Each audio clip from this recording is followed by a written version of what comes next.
বন্ধুরা, 1.5 টনের Daikin AC. এই এসিতে আগে গ্যাস ছিল, কাস্টমার বলল গ্যাস বেরিয়ে গেছে, এসি একদমই ঠান্ডা হয় না। তো আমরা নতুন করে আজকে এই এসিতে গ্যাস চার্জ করব। তার আগে আমরা কি করছি, চার্জিং লাইনে প্রেশার দিচ্ছি যে পুরো সিস্টেমটা, ইনডোর এবং আউটডোরে পুরো সিস্টেমটা প্রেশার দিয়ে আমরা চেক করে নেব যে কোথাও কোনো লিক নেই, তো সেই লিকটা থাকলে কোথায় আছে। সেই কারণে আমাদের R32-এর যে মোটা পাইপ আছে, আপনারা জানেন, যেটা চার্জিং লাইনের সাইডে, সেই পাইপটা আমরা এখন লাগিয়ে নিচ্ছি। এবং আমরা যে ভ্যাকুম পাম্প থাকে, একদিকে পাম্প হয় আর একদিকে প্রেশার দেয়, তো সেই প্রেশার সাইড দিয়ে আমরা এই সিস্টেমকে বা এই এসিতে প্রেশার দেব। ইনডোর ও আউটডোরের এই দুটো প্রেশার একসাথে দেওয়া হবে। তো চলুন আমরা প্রেশার দিচ্ছি এবং ভিডিও যেরম যেরম করে চলবে আমি সেরম করে বিবরণ দিতে থাকবো। একসাথে দুটো প্রেসার দিয়ে দেবে না?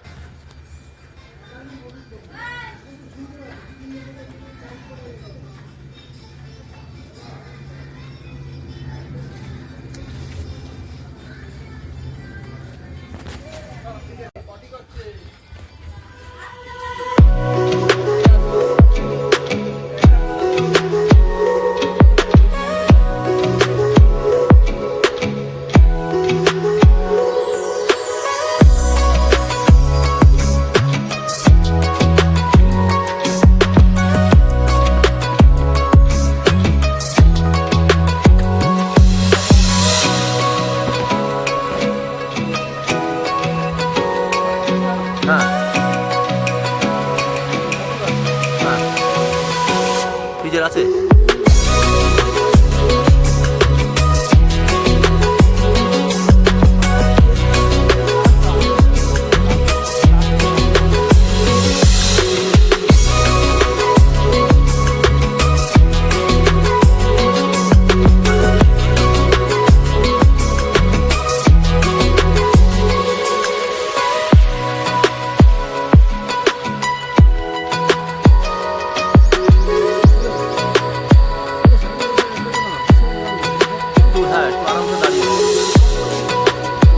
ওখানে পা ধরবে।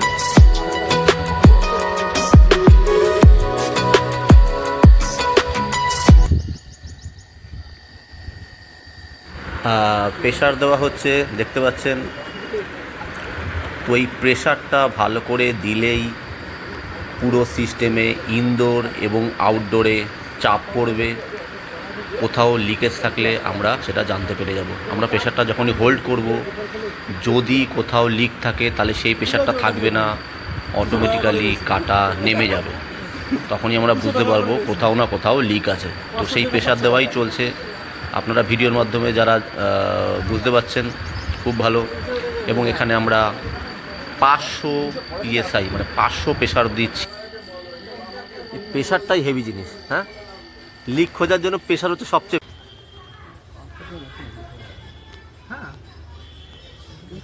কত 500 দিলে তো?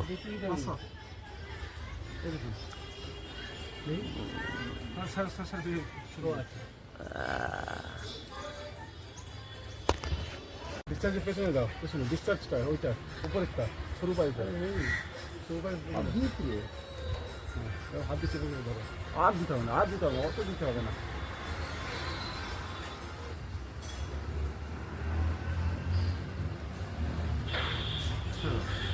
হচ্ছে না তো? না, ভালো দেখলাম, যখন ভালো করে দিচ্ছে তারা। না,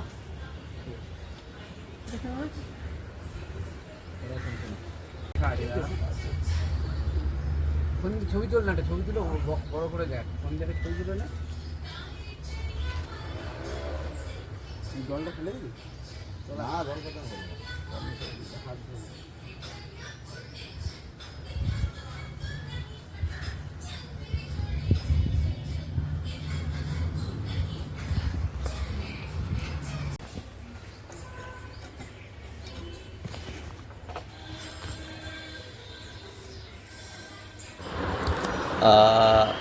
লিক চেক করা হচ্ছে, সেখানে দেখা গেল যে কোনো লিক নেই। এবার আমরা কি করব, ডিসচার্জ লাইনের ফ্লেয়ারিং সাইড দিয়ে খুলে দেবো আমরা ডিসচার্জ লাইনটা, এবং চার্জিং লাইন দিয়ে প্রেশার দিয়ে ডিসচার্জ লাইন দিয়ে ফ্লাশিং করব। তো দেখতে পাচ্ছেন ডিসচার্জ লাইনটা এখন খোলা হয়েছে। এবার কি করা হবে যে আমরা যখন চার্জিং লাইন দিয়ে প্রেশার দেবো, এই প্রেশারটা সাকশান লাইন দিয়ে ইনডোরে যাবে এবং ইনডোর থেকে ডিসচার্জ লাইন দিয়ে আমরা ফ্লাশ করব, কি যে না যদি কোনো তেল বা ময়লা এই লাইনে জমে থাকে, ফ্লাশ করলে সেটা ধীরে ধীরে বেরিয়ে যাবে। তো এই ফ্লাশ করাটা ভীষণ জরুরি। আমরা আগে দেখে নিলাম লিক নেই সিস্টেমে, এবার শুধু ফ্লাশ করতে হবে, যে যদি কোনো তেল থেকে থাকে বা ময়লা থেকে থাকে সেটা ফ্লাশ করে বার করে দেবো। বেশি প্রেশার ধরো, বেশি বেরোবে। 150-র উপর প্রেশার করতে পারলে ঠিক বেরোবে।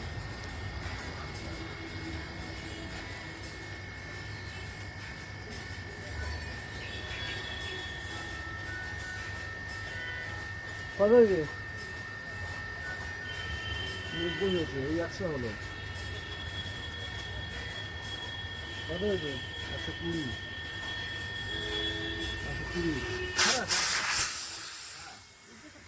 120। ছাড়ো একবার। যখন ছাড়ছো তখন কি সামনে ধোঁয়া মতো বেরোচ্ছে? না, পরিষ্কার আছে, আর নেই ভেতরে কিছু। না, এ করো। আর একটা মেরে দিই লাস্ট। দিয়ে দিয়ে লাগিয়ে দাও। এটা পাঙ্গুইটা পালিয়ে গেল, মাঠে মনে হয় তাড়া করেছে। বা 100 উঠেছে, না 100 টাকা নেবে না। ঝপ দিচ্ছিস না তো? না না 100 টাকা নেই। এই 100 হলো। করছে? ঠিক আছে না। আরে তবু তো এখানে কম। যখন ইনডোরের কাছে এই যে ফ্লাইং নাটে যখন ইয়ে করবে, হ্যাঁ। বুঝতে পেরেছো? ওখানে দুটো সেলাইনে যে এরকম ধরে কাঁচি করে নিয়ে টান নিতে হবে, না হলে তুমি টাইট দিতে পারবে না। একটাকে ধরে রাখতে হবে, একটাকে।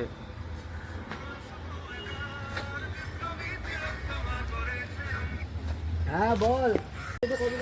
তো ডিসচার্জ লাইনটা আমরা লাগিয়ে নিয়েছি, দেখতে পাচ্ছেন আবার।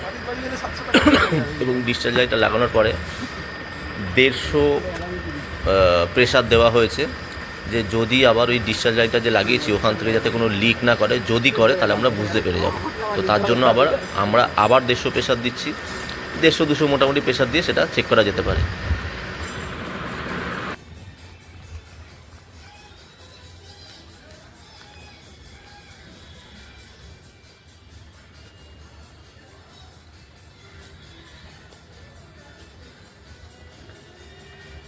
সার্ভিস করলে এটা তো তুলতে হবে তো।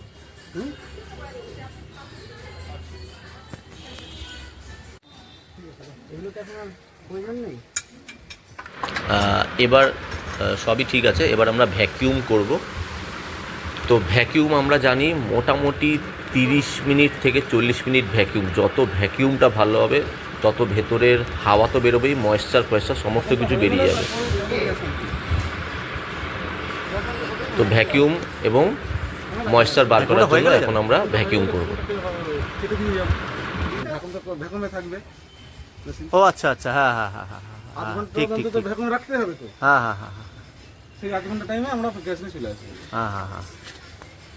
কোথায় ভ্যাকুমটা? ওই ব্রিজের ওপারে। ওইটাই পোস্ট অফিস।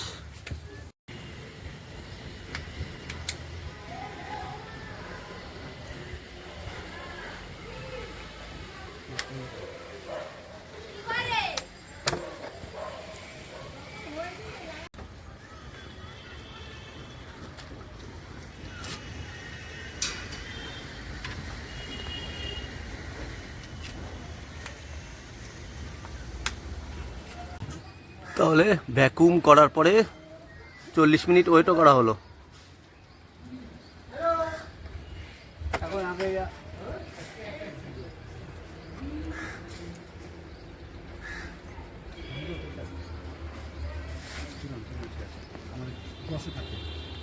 জসে থাকে কাঁটা।